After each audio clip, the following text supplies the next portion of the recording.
कल्पना कीजिए, एक ऐसा राजकुमार जिसके पास किसी भी प्रकार की कमी नहीं थी। महल था, वैभव था, सम्मान था, सेवक थे, सुंदर बगीचे थे, संगीत था, नृत्य था और भविष्य में एक विशाल राज्य का सिंहासन भी उसका इंतजार कर रहा था। यदि संसार का कोई भी व्यक्ति सुखी कहा जा सकता था तो वह यही राजकुमार था, सिद्धार्थ गौतम। लेकिन एक दिन वही राजकुमार सब कुछ छोड़कर चला गया। न केवल राज्य बल्कि अपनी पत्नी, अपने छोटे से पुत्र, अपने परिवार और अपने राजसी जीवन को भी पीछे छोड़ दिया। सवाल यह है कि आखिर ऐसा क्यों हुआ? क्या सिद्धार्थ अपने परिवार से प्रेम नहीं करते थे? क्या वे अपने पुत्र से दूर भागना चाहते थे? या फिर उनके मन में कोई ऐसी बेचैनी थी जिसे संसार का कोई सुख शांत नहीं कर सकता था? इस प्रश्न का उत्तर केवल एक घटना में नहीं छिपा है। इसके पीछे वर्षों तक चलने वाला एक गहरा मानसिक संघर्ष था। बौद्ध परंपरा के अनुसार सिद्धार्थ का जन्म शाक्य गणराज्य के कपिलवस्तु में हुआ।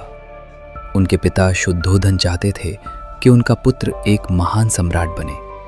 कहा जाता है कि जन्म के समय कुछ विद्वानों और तपस्वियों ने भविष्यवाणी की थी कि ये बालक या तो चक्रवर्ती सम्राट बनेगा या फिर संसार को नया मार्ग दिखाने वाला महान सन्यासी।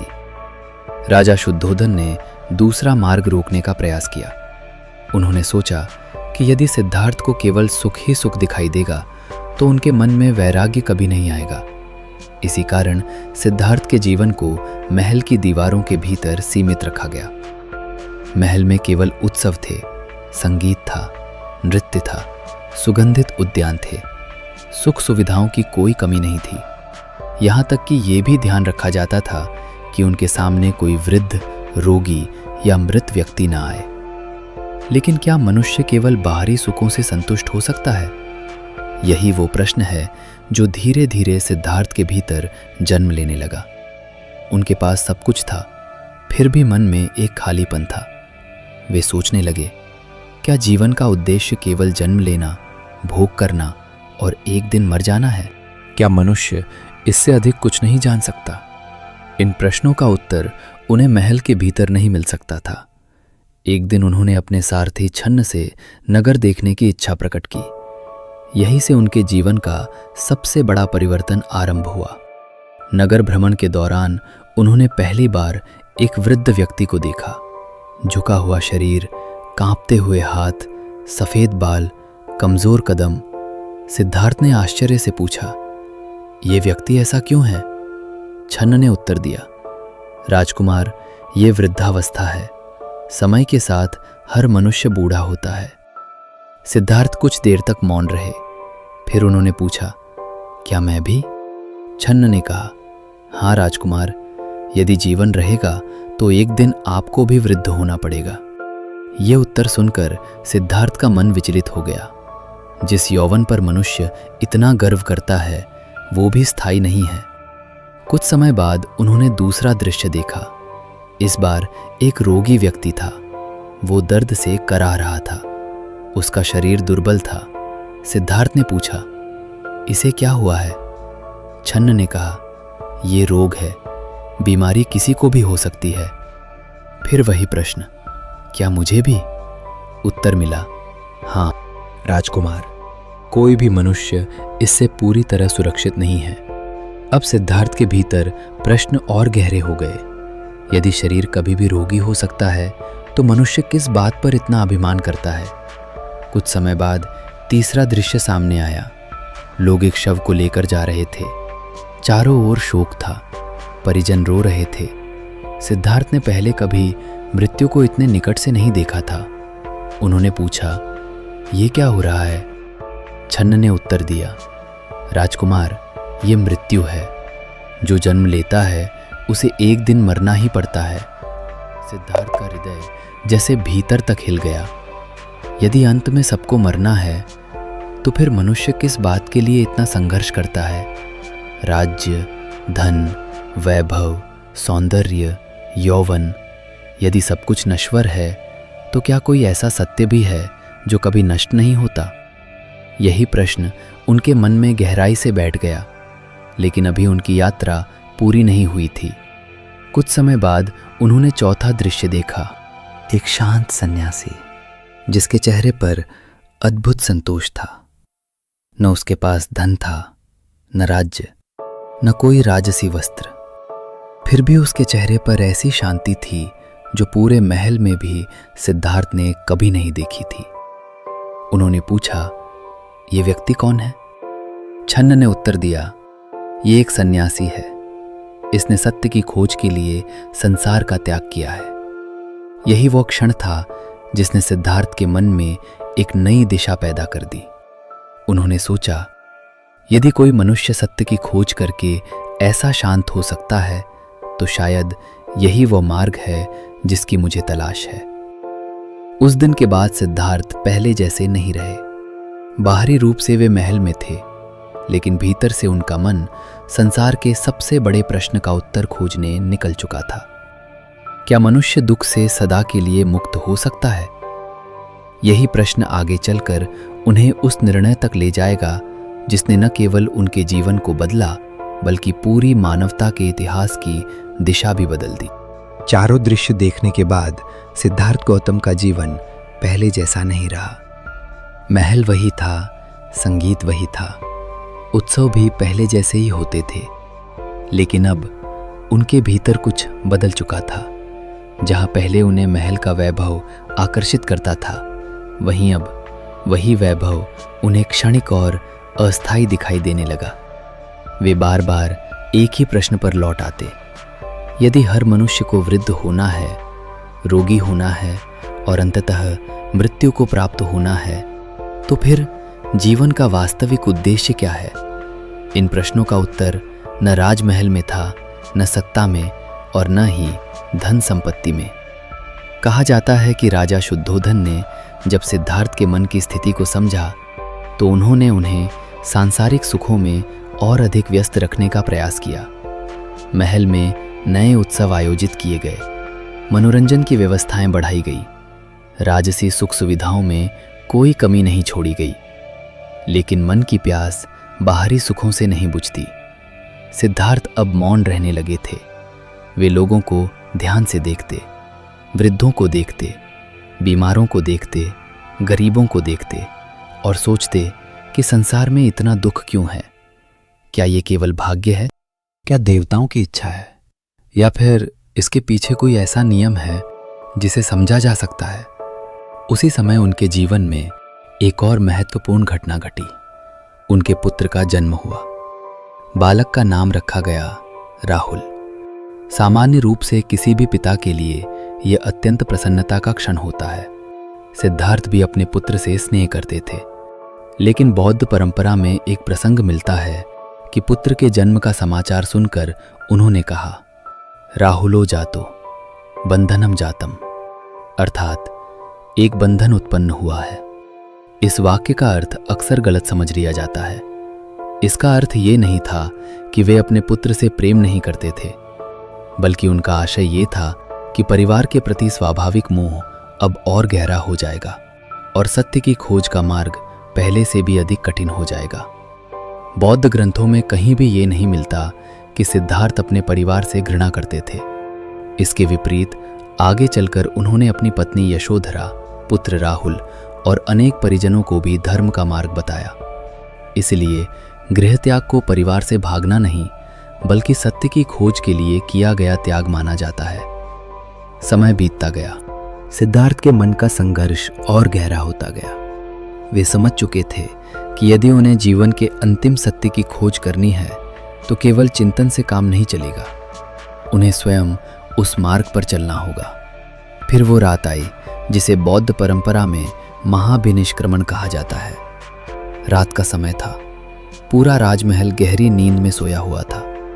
चारों ओर सन्नाटा था। सिद्धार्थ धीरे धीरे अपने कक्ष से बाहर निकले। कहा जाता है कि वे अपनी पत्नी और नवजात पुत्र को अंतिम बार देखने गए। दोनों गहरी नींद में थे। वे कुछ क्षण मौन खड़े रहे। यदि वे राहुल को गोद में उठा लेते या यशोधरा को जगा देते तो शायद उनका निर्णय डगमगा जाता। इसलिए उन्होंने उन्हें बिना जगाए ही देखा। यह दृश्य त्याग का था, कठोरता का नहीं।